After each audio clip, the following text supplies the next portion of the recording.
ജപാകുസുമസമപ്രഭാം കൈതസാൻ രക്ഷാം ഫലാം ജ്വലംബുജംഗഭൂഷണാം അണിലസസ്വനിദ്യുതാം വരാമയകരാഷ്ടമേ കനകകുംഭസ്ഥനി നമാമി വിഷവാസിനി മനസി നാഗയക്ഷിണീ സദാ കാളീം മേഘസമപ്രഭാം ഹൃദയനാം വേദാളകണ്ഠസ്ഥിതാം ഗദ്ഗം കേടകപാലകാരുദശിരാം കൃത്വാം കലാംഗ്രേജ ഭൂതപ്രേതവിശാഖമാനസഹിതാം മുണ്ടസ്രജാലംകൃതാ വന്ദേ പുസ്തമസൂരികാദിപദാ സംഹാരിണീശ്വരീ മേ ചന്ദ്രോടത്തമേ ശരണം. കൃഷ്ണക്കിടാവേയാൻകൊഴുമേ ആനന്ദമൂർത്തേ അലകാമുരാനെ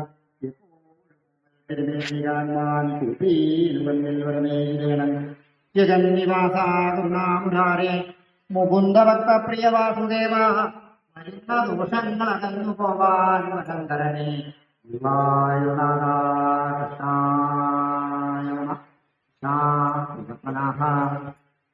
എല്ലാവർക്കും നമ്മുടെ നമസ്കാരം. വലിയ സന്തോഷം, ഏറ്റവും വലിയ സന്തോഷം. ഈ പത്മനാഭസ്വാമി അവിടെ കിടക്കുന്നുണ്ടല്ലേ, ഈ തിരിഞ്ഞ് ചായയുടെ മേലെ കിടക്കുന്ന പത്മനാഭസ്വാമിക്ക് 3 പ്രാവശ്യം വിളക്ക് തെളിയിക്കാനുള്ള മഹാഭാഗ്യം നമുക്ക് കിട്ടി. പറഞ്ഞറിയിച്ചാലും പറഞ്ഞറിയിച്ചാലും പോരാ, ഇതൊരു മഹാഭാഗ്യമല്ലേ, ഏതോ ജന്മത്തിലെ സുഹൃത. അതുകൊണ്ട് അങ്ങനൊരു ഭാഗ്യം ഉണ്ടായി, അത് ആദ്യം വന്നിട്ട് ഇനി നമ്മുടെ സത്സംഗത്തിലേക്ക് പോവുക. സത്സംഗത്തിലേക്ക് പോകുന്നതിന് മുമ്പ് എല്ലാവരുമായിട്ടും ആദ്യം ചെറിയൊരു വിശദീകരണം. കാരണം നമുക്ക് 3 തരം ഉണ്ട്: സത്സംഗം ചെയ്യാം, പ്രഭാഷണം ചെയ്യാം, പ്രസംഗം ചെയ്യാം. ഇത് 3ന്റെയും വ്യത്യാസം ആദ്യം നമ്മൾ മനസ്സിലാക്കാൻ വേണ്ടിയിട്ടാണ് പറയുന്നത്.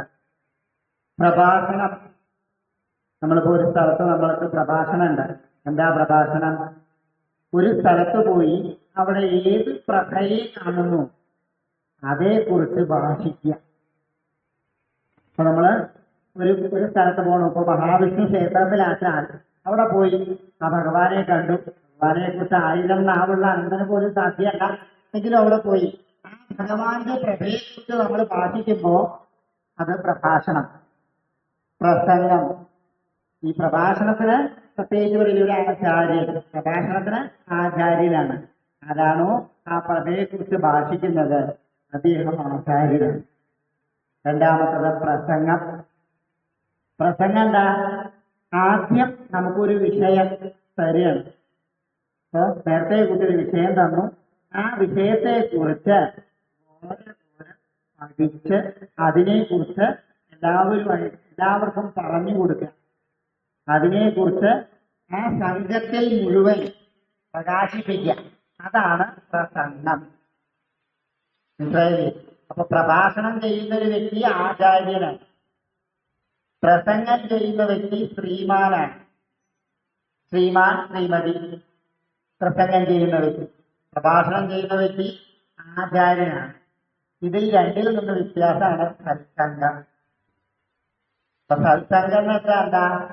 സജ്ജനങ്ങൾ കൂടുക, സത്കാര്യങ്ങൾ ചർച്ച ചെയ്യുക, അതാണ് സത്സംഗം.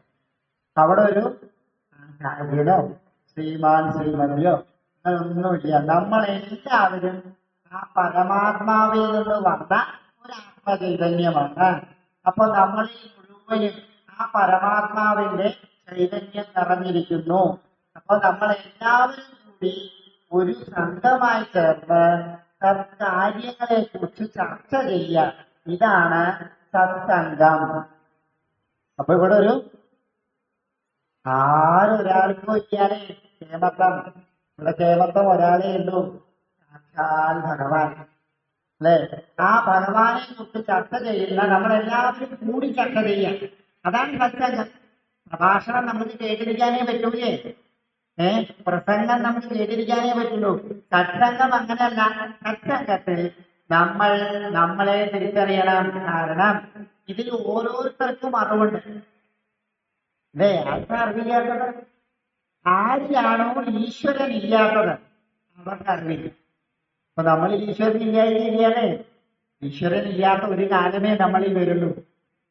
നമ്മളുടെ ആത്മാവ് പരമാത്മാവിൽ ലയിക്കുമ്പോ അപ്പൊ നമ്മളിലത്തെ ശിവൻ പോവും. അപ്പൊ നമ്മൾ ആരായി? അപ്പൊ നമ്മൾ എത്ര ഉറ്റവരാണെങ്കിലും ഉടയവരാണെങ്കിലും പറയും എപ്പോഴാ എടുക്കുക, അല്ലെ? കഴിഞ്ഞു, അത്രേ ഉള്ളൂ ബന്ധം. അപ്പൊ ബന്ധം ഈ സ്ഥൂലത്തിനല്ല, സൂക്ഷ്മത്തിനാണ്. ആ സൂക്ഷ്മം ആ ജഗതീശ്വരന്റെയാണ്, നമ്മുടെ ആരുടെയല്ല. അപ്പൊ ആ ജഗതീശ്വരൻ നമ്മളിൽ എല്ലാവരിലും ഉണ്ട്, അല്ലെ? ഇവൻ മുതൽ പാമരൻ വരെ എല്ലാവരിലും ആ ജഗതീശ്വരനുണ്ട്. ആ ജഗതീശ്വരനെ മനസ്സിലാക്കാൻ അന്ന് എല്ലാ യോഗീശ്വരന്മാരും നമ്മുടെ ഒരു ഭാഗത്ത് കൂട്ടി സംസാരിച്ച് ഉരുത്തിരിഞ്ഞതാണ് നമ്മുടെ ഐതിഹ്യങ്ങളും പുരാവൃത്തങ്ങളും പുരാണങ്ങളും എല്ലാം. അതാണ് നമ്മളെല്ലാം എന്നെന്നും അഭിമാനിക്കേണ്ട സനാതന ധർമ്മത്തിന്റെ അടിസ്ഥാനം. മനസ്സിലായില്ലേ? ഓ നമ്മൾ എന്നെന്നും അഭിമാനിക്കണം. മഹാഭാഗ്യം, ജന്മാന്തര പുണ്യം, ഏതൊക്കെയോ ജന്മത്തിൽ ചെയ്ത സുഹൃതം നമ്മൾ ആ സനാതന ധർമ്മത്തിനെ പിന്തുടരാനുള്ള ഓരോ കണികകളായി ഈ ഭൂമിയിൽ വന്നു എന്നുള്ളത് ആലോചിച്ച് നോക്കൂ. എത്ര വലിയ പുണ്യം, അല്ലേ? സനാതന ധർമ്മം അത്രയും വലിയ പുണ്യാണ്. ഒരിക്കലും ഒരാളെയും ബന്ധിപ്പിക്കുന്നില്ല. സ്വതന്ത്ര ചിന്തിതരായി സ്വതന്ത്രരായി അവനവന്റെ അകക്കാമ്പിലുള്ള ഈശ്വര ചൈതന്യത്തെ പുറത്തു കൊണ്ടുവന്ന് ആ ചൈതന്യത്തിൽ വിരാജിക്കുന്ന ഒരു അവസ്ഥയാണ് സനാതന ധർമ്മം. അതുകൊണ്ടാണ് അതിന് നാശമില്ലാത്തത്. സനാതന ധർമ്മം ഒരിക്കലും നശിക്കില്ല എന്ന് നമ്മുടെയൊക്കെ ശ്രേഷ്ഠരായ ഋഷീശ്വരന്മാര് അല്ലെങ്കിൽ നമ്മളുടെയൊക്കെ മുൻപുള്ള പിതൃക്കൾ കാരണവന്മാർ എല്ലാവരും പറയുന്നു, സനാതന ധർമ്മം നശിക്കില്ല, സനാതന ധർമ്മം നശിക്കില്ല, നാശമില്ലാത്തതാണ്. എന്തുകൊണ്ട് നാശമില്ലാത്തതാണ്? ഈ ഭൂമിയിൽ ജീവിക്കുന്ന എല്ലാ ജീവനിലും ഉണ്ട് സനാതന ധർമ്മം. എന്ന് ഭൂമിയിൽ ജീവചൈതന്യം ഇല്ലാതാവുന്നു അന്നേ നശിക്കുന്നുള്ളൂ, അല്ലേ? എന്ന് ഭൂമിയിൽ ജീവചൈതന്യം ഇല്ലാതാവുന്നു അന്നാണ് നശിക്കുന്നുള്ളൂ സനാതന ധർമ്മം. കാരണം ഓരോ ജീവനിലും ഉണ്ട് സനാതന ധർമ്മം, അല്ലേ? നമ്മൾ കൃഷ്ണനെ കാണാൻ പോകുമ്പോ മനുഷ്യരൂപത്തിലുള്ള കണ്ണനെയല്ലേ കാണുന്നത്? എന്നാലോചിക്കൂ, അല്ലേ?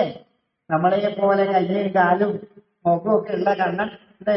നമുക്ക് മഹാവിഷ്ണു എന്ന് പറഞ്ഞാൽ കൂടി വലിയ ആ ഒരു സന്തോഷം. ഈ കണ്ണൻ, നമ്മുടെ കണ്ണൻ, എന്റെ കണ്ണൻ എന്നൊക്കെ പറയുമ്പോഴേ നമുക്ക് ആ സ്നേഹം വരിക. എങ്ങനെയാണ് ഉണ്ടാവുന്നത്?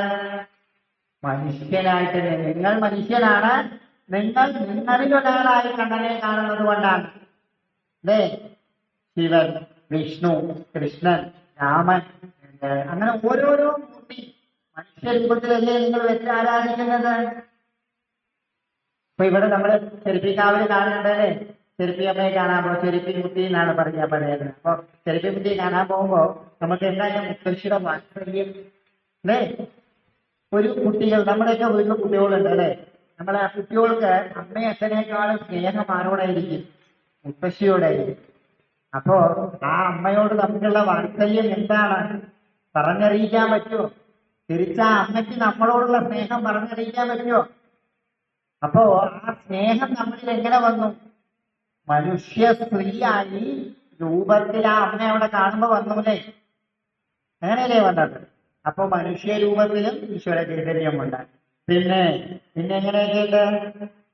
ഒരു ഭഗവാൻ ശ്രീ മഹാവിഷ്ണുവിന്റെ ക്ഷേത്രത്തിൽ പോയാൽ ഗരുഡ രൂപനാണ്. അപ്പൊ പക്ഷിയിലും ആരുണ്ട്? ഈശ്വര ചൈതന്യുണ്ട്, അല്ലേ? ഇത് സനാതനം, അല്ലേ?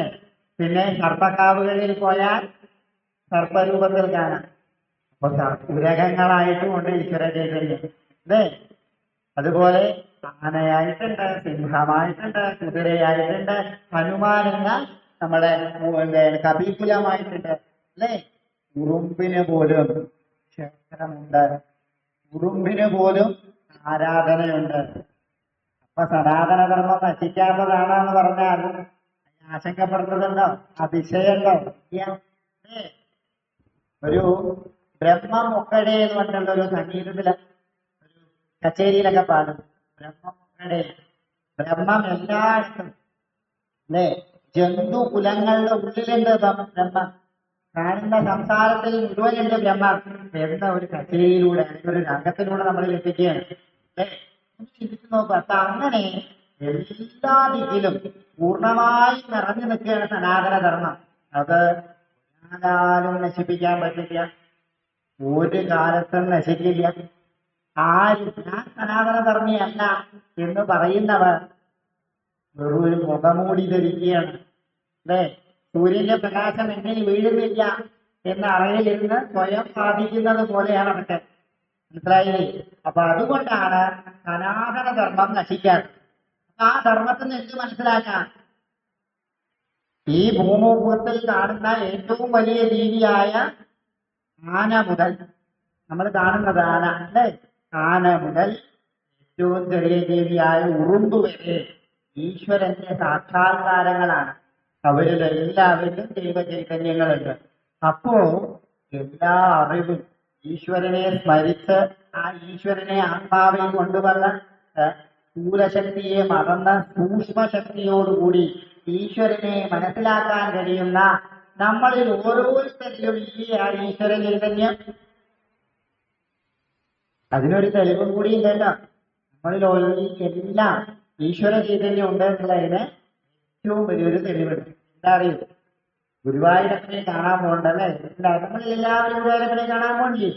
മണിക്കൂറുകളോളം അവിടെ വഴിയിൽ നിന്ന് ആ തിരുമുഖം, ആ തിരുമുഖം ഒന്ന് കാണാൻ, പത്മലോചനായിട്ടുള്ള ഭഗവാനെ ഒന്ന് കാണാൻ, ആ സദാ നിത്യാനന്ദത്തിൽ മുഴുകി വെക്കുന്ന ആ കണ്ണന്റെ മുഖം ഒന്ന് കാണാൻ, ആ പുഞ്ചിരി ഒന്ന് കാണാൻ നമ്മള് എത്ര മണിക്കൂറുകളോളം നിന്ന് ആ നടക്കില് പോയാൽ എന്ത് ചെയ്യും?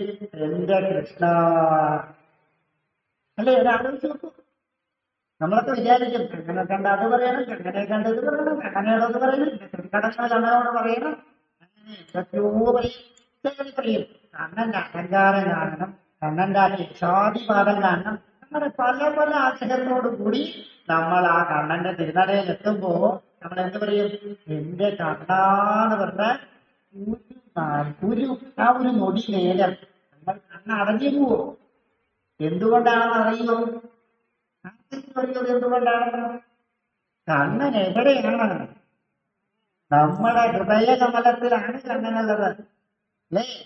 ശരീരത്തിനെ ഒരു അവയവമല്ലാതെ എന്നാൽ ശരീരത്തിനെ മുഴുവനായും ബാധിക്കുന്നതായ ഒരു ഏറ്റവും വലിയ ഒരു അവയവമായിട്ട് ശരീരത്തിലില്ല എങ്കിൽ അവയവത്തിനെ മുഴുവനായിട്ടും ബാധിക്കുന്ന ഒരു ഭാഗമാണ് മനസ്സ്.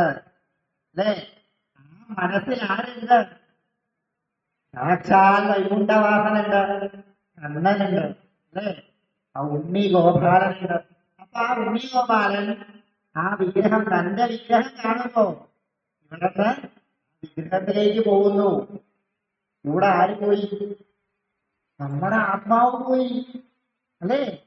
ഒരു നൊടി നേരം കൊണ്ട് നമ്മുടെ ആത്മാവ് പരാത്മാവിലേക്ക് പോയി തൊട്ട്.